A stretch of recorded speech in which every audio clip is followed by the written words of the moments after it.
जी हाँ, नमस्कार दोस्तों अगर आपको भी रॉयल चैलेंजर्स बैंगलोर और गुजरात टाइटंस के बीच खेले गए आईपीएल के इस महामुकाबले का पूरा रोमांच पसंद आया हो तो हमारी इस वीडियो को दिल से एक लाइक जरूर करें। दोस्तों, आईपीएल के 14वें मुकाबले में आईपीएल इतिहास की दो सबसे बड़ी टीमें आमने सामने थीं, रजत पाटीदार की आरसीबी और शुभमन गिल की गुजरात टाइटंस। और इस मुकाबले में दोनों ही टीमें एक दूसरे को हराने के लिए पूरी तरह तैयार थीं और हमें एक जबरदस्त घमासान मुकाबला देखने को मिला। तो दोस्तों, अगर आपको भी इन दोनों ही टीमों के बीच खेले गए मुकाबले का पूरा हाइलाइट्स देखने हैं तो वीडियो के अंत तक बने रहें, क्योंकि जो रोमांच इस मैच में था वो शायद ही आपने पहले कभी देखा होगा। दोस्तों, आईपीएल 2025 का 14वां मुकाबला गुजरात टाइटंस और रॉयल चैलेंजर्स बैंगलोर के बीच खेला गया। इस मैच में गुजरात की टीम ने टॉस जीतकर पहले गेंदबाजी करने का फैसला किया और बेंगलुरु को बल्लेबाजी का न्योता दिया। और अब बेंगलुरु के दो विस्फोटक ओपनर विराट कोहली और फिलिप्स सॉल्ट बल्लेबाजी करने के लिए मैदान पर उतरते हैं और पूरे स्टेडियम में तालियों की गड़गड़ाहट गूंज उठती है। लेकिन दोस्तों, पहले ओवर में ये दोनों बल्लेबाज संभल कर खेलते हुए सिर्फ 6 रन बना पाते हैं। लेकिन फिर आता है दूसरा ओवर, जिसे अरशद खान लेकर आते हैं। दोस्तों, इस ओवर की चौथी गेंद पर जो हुआ उसे देखकर हर कोई हैरान रह गया, क्योंकि खतरनाक बल्लेबाज विराट कोहली को अरशद खान ने प्रसिद्ध कृष्णा के हाथों कैच आउट करवा दिया और इस विकेट से पूरे स्टेडियम में एक पल के लिए सन्नाटा छा जाता है और आरसीबी टीम को सबसे बड़ा झटका लग जाता है। विराट के आउट होने के बाद देवदत्त पडिक्कल बल्लेबाजी के लिए मैदान पर उतरते हैं, लेकिन दोस्तों, पडिक्कल भी ज्यादा देर तक नहीं टिक पाते और तीसरे ओवर में मोहम्मद सिराज की घातक गेंदबाजी के सामने वह बोल्ड हो जाते हैं। अब आरसीबी की टीम 3 ओवर में सिर्फ 15 रन के स्कोर पर अपने 2 महत्वपूर्ण खिलाड़ी गंवा चुकी थी। लेकिन दोस्तों, मुसीबतें अभी खत्म नहीं हुई थीं और चौथे ओवर में आरसीबी को एक और बड़ा झटका लगता है। मोहम्मद सिराज फिलिप्स सॉल्ट को भी सिर्फ 14 रन के स्कोर पर क्लीन बोल्ड कर देते हैं। जैसे ही लगा कि आरसीबी इस झटके से उभर जाएगी, तभी 7वें ओवर में ईशांत शर्मा कप्तान रजत पाटीदार को 12 रन के स्कोर पर बोल्ड कर देते हैं। और अब यहां से आरसीबी की टीम पूरी तरह से दबाव में आ चुकी थी, क्योंकि उन्होंने सिर्फ 48 रन के स्कोर पर अपने 4 अहम खिलाड़ी खो दिए थे। स्टेडियम में आरसीबी के फैंस के चेहरे उतर गए थे, लेकिन उम्मीद की एक किरण बाकी थी। अब बेंगलुरु को संभालने के लिए लियाम लिविंगस्टोन और जितेश शर्मा स्ट्राइक पर मौजूद होते हैं।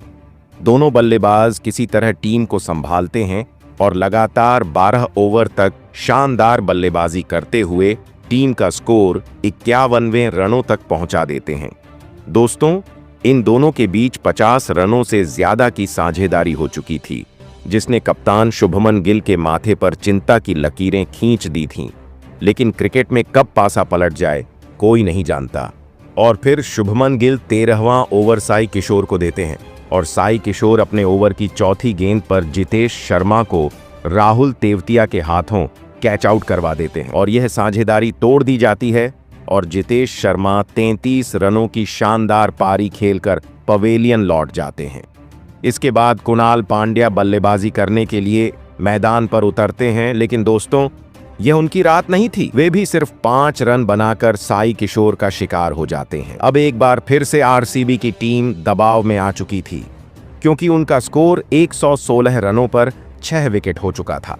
हालांकि एक छोर से लियाम लिविंगस्टोन लगातार शानदार बल्लेबाजी कर रहे थे और 18वें ओवर में वह 2 शानदार छक्के लगाकर अपना अर्धशतक पूरा कर लेते हैं और आरसीबी के फैंस झूम उठते हैं। लेकिन फिर आता है 19वां ओवर और इस ओवर की दूसरी गेंद पर मोहम्मद सिराज सेट हो चुके लियाम लिविंगस्टोन को 54 रन के स्कोर पर जोस बटलर के हाथों कैच आउट करवा देते हैं और यह आरसीबी के लिए एक बहुत बड़ा झटका था। लिविंगस्टोन के आउट होने के बाद टीम डेविड बल्लेबाजी के लिए मैदान पर उतरते हैं। दोस्तों, अब सारा दारोमदार टीम डेविड पर था और आखिरी ओवर में वह आरसीबी को बेहतरीन फिनिशिंग टच देते हैं और 20वें ओवर में 2 शानदार चौके और एक गगनचुंबी छक्का लगाकर टीम का स्कोर 169 रनों तक पहुंचा देते हैं और स्टेडियम में फिर से जोश लौट आता है। आरसीबी की ओर से लियाम लिविंगस्टोन को छोड़कर कोई भी बल्लेबाज बड़ा स्कोर नहीं कर पाया और इसी के चलते आरसीबी टीम 20 ओवर में 8 विकेट खोकर 169 रन ही बना पाई। वहीं हम गुजरात टाइटंस की गेंदबाजी की बात करें तो मोहम्मद सिराज ने सबसे बेहतरीन प्रदर्शन करते हुए 3 विकेट लिए।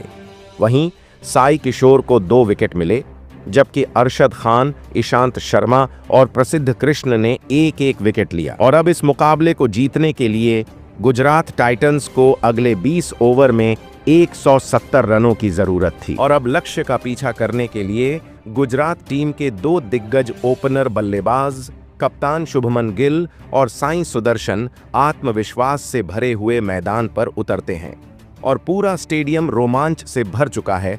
हर कोई इस जबरदस्त मुकाबले का गवाह बनने के लिए उत्सुक थे और अब शुभमन गिल और साई सुदर्शन बल्लेबाजी करने के लिए मैदान पर उतरते हैं और दोनों बल्लेबाज धैर्य और सटीकता के साथ खेलते हुए अपनी टीम को सधी हुई शुरुआत देते हैं और शुरुआती 3 ओवर में सुरक्षित लेकिन प्रभावी बल्लेबाजी करते हुए गुजरात का स्कोर 15 रनों तक पहुंचा देते हैं। लेकिन चौथे ओवर में माहौल बदल जाता है। साई सुदर्शन अपने इरादे साफ कर देते हैं।